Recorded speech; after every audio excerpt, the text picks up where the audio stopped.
সবাই কেমন আছো? তো দা হাউস কিচেন কর্নারে চলে আসছি। আমি একটা রেসিপি বানাবো ডিমের কাবাব। ডিমের কাবাব বানাতে ডিম নিয়েছি, 3টা ডিম নিয়েছি, আপনারা বুঝে নেবেন ফ্যামিলি অনুযায়ী। তো আমি 3টা নিয়েছি, এভাবে করে বয়েল করে পুড়ে নিয়েছি। তারপর আলুকে সিদ্ধ নিয়েছি, 3টা আলু নিয়েছি, 3টা ডিম নিয়েছি, এই সাইডে পেঁয়াজ নিয়েছি, কাঁচা লঙ্কা নিয়েছি, আর রসুন কুচি নিয়েছি। ধনে পাতা নেই, তার জন্য আমি কারি পাতা নিলাম, আজকে কারি পাতা দেবো।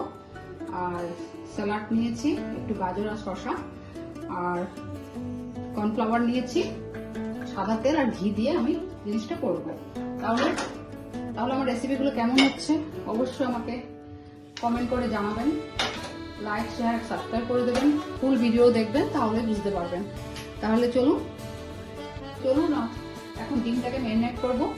এইভাবে আলু নিয়েছি, ডিম নিয়েছি, আলু দিচ্ছি। এখানে কিন্তু কোনো অ্যাড হবে না, বেসন, চালের গুঁড়ো কিছু অ্যাড হবে না, আলু আর ডিম দিয়ে হবে জিনিসটা। এটা ডিমের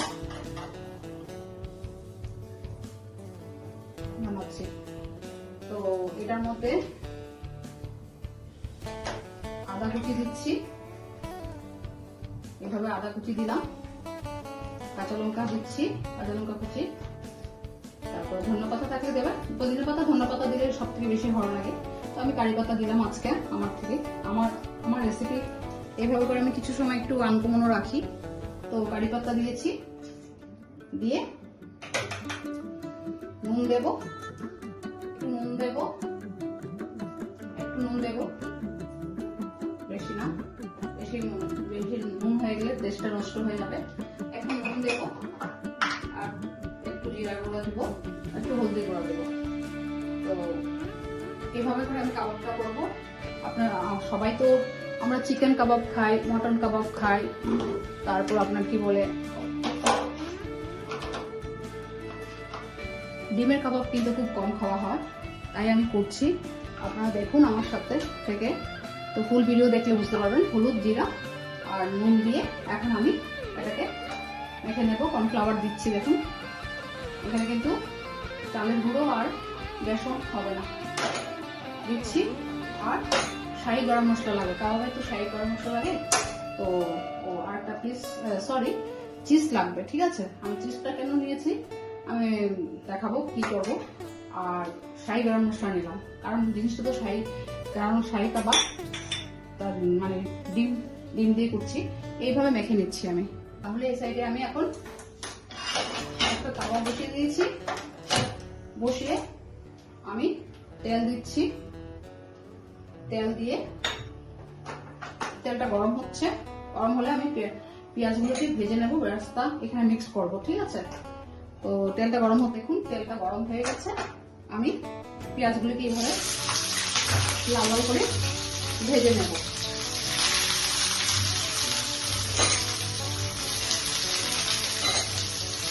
ভিডিওটা কোন দেখে আর এটা ডিমের কাবাব করছি। আর অ্যাকচুয়ালি তো ডিম কাবাবে ঘি দিয়ে করতে হয়, আজকাল তো ঘি খেলে ঘি খেয়ে কেউ সহ্য করতে পারবে না, তেল মশলা ঝাল আমরা তো এখন খুব কম খাই, তার জন্য সাদা তেল দিয়ে ভেজে নিচ্ছি। আর যখন কাবাবগুলি পুরো করবো তখন আমি ঘি অ্যাড করবো, ঠিক আছে? তো এইভাবে এটাকে ভাজা হচ্ছে, লাল করবো, এটাকে একটু ব্রাউনিশ করে নেব। ব্রেস্তা করতে, তার জন্য আমি এটাকে একটু ব্রাউন কালার করবো। দেখুন এইভাবে করে কালার হয়ে গেছে। কারণ আজকে এটাতে কাবাবে কিন্তু বেশি মশলা করছে না, তাহলে শাহি গরম মশলাটা দিলে কি হলো, ভীষণ টেস্টি হবে। ওটার মধ্যে সবকিছু থাকে, বড় এলাচ, ছোট এলাচ, জায়ফল, জয়ত্রী সব থাকে তার শাহি গরম মশলাটাই। কারণ এটা তো কাবাবের শাহি, এটা হলেই বেশি ভালো লাগে। তার জন্য এইভাবে করে আমি দেখুন ফ্রাই করে নিয়েছি। নিয়ে আমি এখানে যে ম্যারিনেট করে রেখেছি এখানে ঢেলে দিচ্ছি, এখানে নিয়ে নিচ্ছি। এইভাবে করে সব নিয়ে নিলাম, নিয়ে দেখুন এই যে নিয়েছি পেঁয়াজগুলোকে এখন এখানে ভালো করে মেখে নিচ্ছি। যা যা ভালো গন্ধ বেরিয়েছে না, যা এটা আপনার বাড়িতে করবেন ডিমের।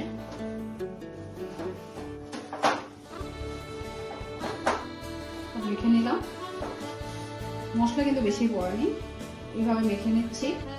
নিয়ে এইভাবে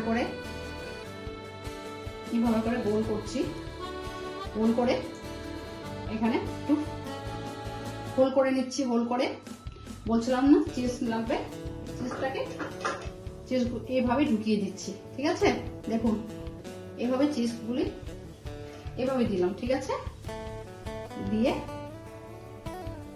উপর দিয়ে একটু ম্যারিনেট করে দিচ্ছি। আবার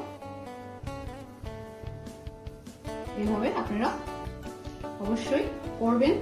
কেমন হচ্ছে রেসিপিটা আমাকে বলবেন, আমার রেসিপিগুলো আমার পাশে থাকবেন, দেখবেন। ফুল ভিডিও দেখলে আমার খুব ভালো লাগে, আপনাদের দেখাতে আমার খুব খুশি লাগছে, কারণ আমিও এভাবে নতুন নতুন রেসিপি নিয়ে আসবো। তাহলে দেখুন এভাবে সবগুলোকে বলের মতন করে নিয়েছি। এখন লাগাচ্ছি আর তেল দিচ্ছি, তেলের সাথে ঘি অ্যাড করছি। দেখুন কাবাব ঘিয়ের মধ্যে হয়, ফুল ঘি করতে হয়, কিন্তু আজকাল তো কেউ সহ্য করতে পারে না, তাই সাদা তেলের মধ্যে 1 চামচ বেশি করে ঘি দিয়ে দিয়েছি। এভাবে করে এখন ফ্রাই করবো কাবাবগুলোকে।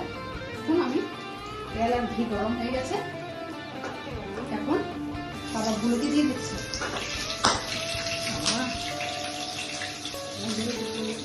তাহলে এভাবে ফ্রাই করে তুলে নিচ্ছি কাবাবগুলো। দেখুন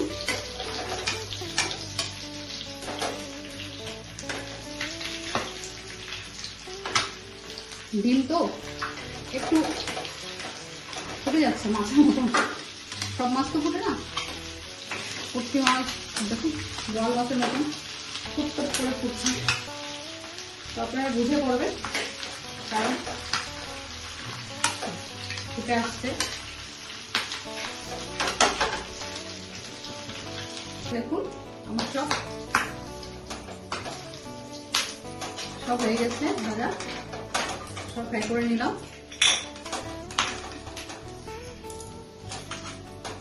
এইভাবে তুলে নিলাম সব।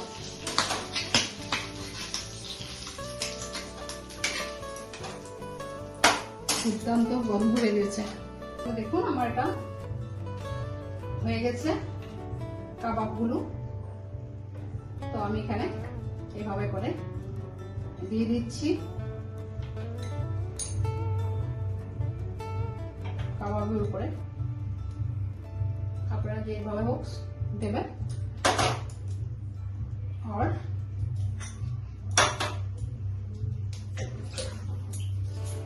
সস দিয়ে দিচ্ছি, এভাবে সস নিয়ে নেবেন। দেখুন দুর্দান্ত রেসিপি একটা, অবশ্যই আপনারা বাড়িতে করবেন, করে আমাকে জানাবেন। ডিমের কাবাব। তো আজকে আমি রেসিপিটা রাখছি, দেবেন। অনেক দিন হয়েছে, কে কে দেখছে কমেন্ট করবে, লাইক করবে, তাহলে বুঝতে পারবো কেমন হয়েছে। অবশ্যই বাড়িতে করে আমাকে জানাবেন। তাহলে ভালো থাকুন, থ্যাংক ইউ।